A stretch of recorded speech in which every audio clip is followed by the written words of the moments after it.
Welcome! Inspired by an article that I've recently read, published by the Financial Times, which is called Why Most Cross-Border Deals End in Tears, I have written a position paper called Cross-Border Mergers and Acquisitions, Why Bother?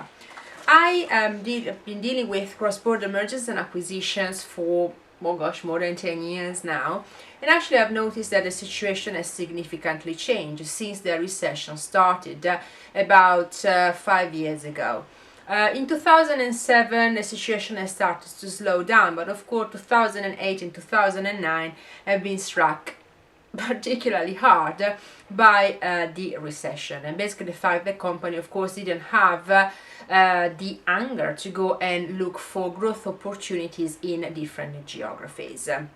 However, it's not said that mergers and acquisitions at the international level are actually dead. That's actually not the case, as especially international deals still nowadays are extremely interesting and are extremely palatable for senior managers that want to achieve growth quickly.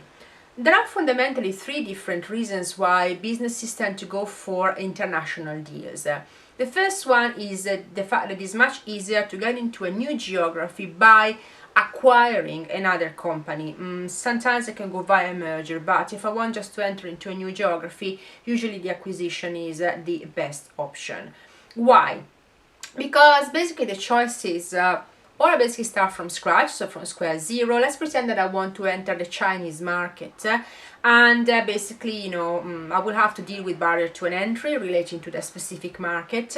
I will have to deal with all the administrative issues. I will have to deal with the local legislation, whether it is employment law, whether it is commercial law, whether it is, for example, patent law. I would also have to hire people, and well, what do I do, to get suitable individuals in that market. But most of all, I will actually have a brand that is not well recognized, unless of course we are talking about massive companies and massive multinationals. But usually brands actually are entering into a new market tend to be not very well known. So for a company actually that wants to expand internationally, usually going for a merger or most likely for an acquisition is the best option. Why? Because basically they just have to look for a target that fits in with their strategy, and most of all that is basically already a well-known brand. In this case, basically I go and I purchase a specific company. It will become part of my portfolio, and basically I wouldn't have to go through all the hard process of actually establishing a new business in a different geography. The second reason why companies want to go for cross-border mergers and acquisition is because it's a method that allows them to achieve synergies. So basically it's possible if the company is operating at in different continents, in different geographies, they can actually capture synergies in terms of knowledge, transferable skills, IT, business processes. So synergies is something that is often used by senior executives, and something that they really like. The problem is that one thing is seeing the possibility of achieving synergies on paper, one thing actually is capture those synergies in reality. The third reason why companies want to go for cross-border mergers and acquisition is the possibility to diversify risk.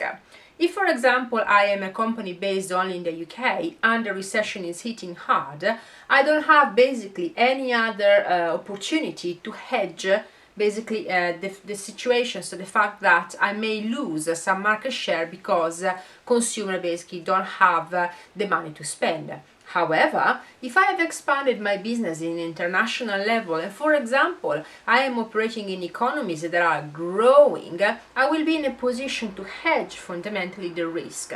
So if, for example, the market in the UK is not doing particularly well in terms of growth, for example, if I've got operations in the brick market, therefore a market that is expanding, I will be able basically to offload the sluggish growth in the UK with the increasing growth in the other markets. So these are three excellent reasons to go for cross-border mergers and acquisition, and also explain what is the cross-border factor. So basically the fact that some companies So some buyers are willing to spend more money, so to invest more, to basically acquire a business that is based in a different geography. In fact, they usually offer more money in terms of valuation and in terms of price that they are prepared to pay than actually national competitors or actually other national bidders. And that's actually why usually, the international companies are welcomed, because basically they are willing to pay more money. However, even though the opportunities are, so fantastic, I mean, there are really, really great opportunities, at least on paper, the situation in reality is very different, in the sense that, unfortunately, not many companies are capable of achieving and capturing synergies. Most companies basically are not capable of diversifying the risk, and most of all to identify a deal that is actually going to be in compliance with their strategy. So what is the reason why so many deals actually fail? Well, fundamentally there are three different elements that basically help going in this direction. The first one is linked to the differences in the accounting system. So, for example, if I'm a company based in the UK and I want to purchase a company based in China or, for example, in the Middle East, the accounting systems are fundamentally different. For example, whilst here in the UK, I go to the company house and it's very easy to get, the annual report, the balance sheet, cash flow, and so on, so basic information. It's not the same, for example, in China or, for example, in other emerging economies. So sometimes buyers have to deal with information that is not 100% reliable. And the problem is that, especially when you got new chief executives, so someone that has just started in their position, they are willing to put their stamp very quickly. So when they see a deal, they want to go ahead, try to achieve synergies very quickly and growth very quickly. And even if sometimes the information is not that reliable, they go, okay, let's go ahead anyway, we will think about it later. This is a recipe for disaster. You don't want to go for that. So the first reason why the international deals tend to fail is because the difference in the accounting system. The second reason is linked to differences in legislations. I mean, I've been dealing with literally hundreds of deals, and I'm always amazed by the fact that senior executives tend to ignore the fact that every single country has got different legislation. So if, for example, I'm a company based in the US, and if I want, for example, to acquire a company based in Brazil, the US legislation will not apply in Brazil. One of the situations that I encounter a lot is, for example, for countries where it's possible to dismiss at will. That means basically without that many processes and procedures and not that many risks, to be honest. When, for example, they acquire companies in Europe and then they want to go for downsizing, so for restructuring, and they encounter a legislation that is very, very protective toward permanent employees. So, for example, in Germany, in Spain, in France, and they go, but that's not possible. How come? And that's actually due to the fact that the due diligence stage didn't take into consideration that actually legislation in different countries is different.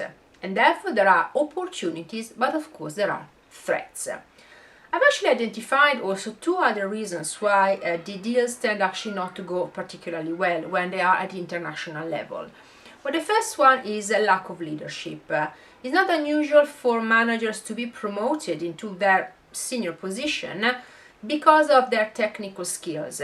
So someone can be a fantastic accountant, but managing a team requires much more than technical skills.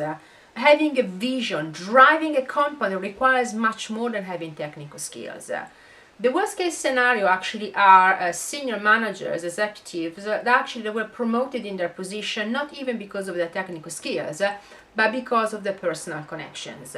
Really, sometimes it's a recipe for absolute disaster. So we got our internal politics, especially people that have got really not that great managerial, and most of all, they don't have leadership skills. Another issue that I have identified is that the problems tend to be with friction in culture. So for example, an Anglo-Saxon company, when they try to acquire or to merge with a Latin company, they tend to face quite a lot of issues, because the mentality, the business processes, the business mentality is very, very different. And trying to impose the mentality and the culture of the winner, as they tend to call themselves, so the company that is buying, and trying to impose it to the loser is not a good idea. Also because people will resist change. One of the issues is that people's issues that actually are fundamentally really, really important and actually have to go hand in hand with the financial and with the legal due diligence, unfortunately they are linked to the human resources department.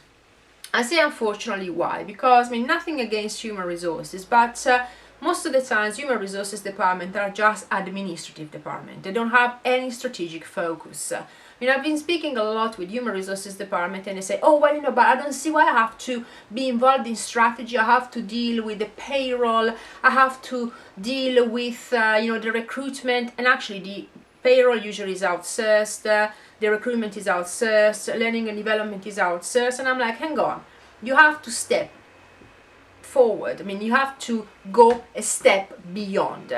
And usually the executive actually tend to see the people's issue as human resources issues, and therefore human resources equal administrative functions. So fluff, that's actually not important. Is there a solution to this situation? The answer is yes. First of all, actually, is to put managers that actually have an international mentality. I mean, I've been dealing with deals, and most of the managerial team was actually composed by people that usually were male, so with very, very few women. They all had the same background in terms of education, they had the same background in terms of ethnicity, and actually that created a phenomenon that is called group thinking. Everyone was thinking in exactly the same way. So at first it looks like group thinking is a good thing, because you say, well, it doesn't create that much of a friction amongst the managerial and the leadership team. However, that's actually not the case, because if everyone is thinking in the same way, actually you will not be in a position to spot new opportunities. So one of these solutions is actually to avoid group thinking and to hire and to nurture the leaders of the future by creating a true international culture, and most of all by implementing leadership programs. And this actually unfortunately brings back to the human resources department. I must say that in most cases, of course not in every single case, the human resources department has been incapable of showing its value. So it's considered as a function that can be easily outsourced. They got this center of excellence where basically they are divided in little silos and they don't talk to each other. That's not strategic thinking. That's actually an administrative function. So what can you do in order to raise the bar? Well, first of all, determine what are going to be the performance indicator, and determine what your human resources department has to deliver. If people deliver, fine. If they don't deliver, well, to be honest, you will actually have to think about the kind of people that you want in your organization. You don't want C players, you want A players, so you want people that are top performers. So even though there are some issues with regards to the difference in the accounting system, the difference in legislation, fundamentally mergers and acquisitions, whether they are at national or international level, they go down to people. So you need to have great leaders, people that have got a true international culture and mentality, and most of all a strong human resources department that is capable of driving this strategy and driving the success of a merger and acquisition. Thank you so much for watching.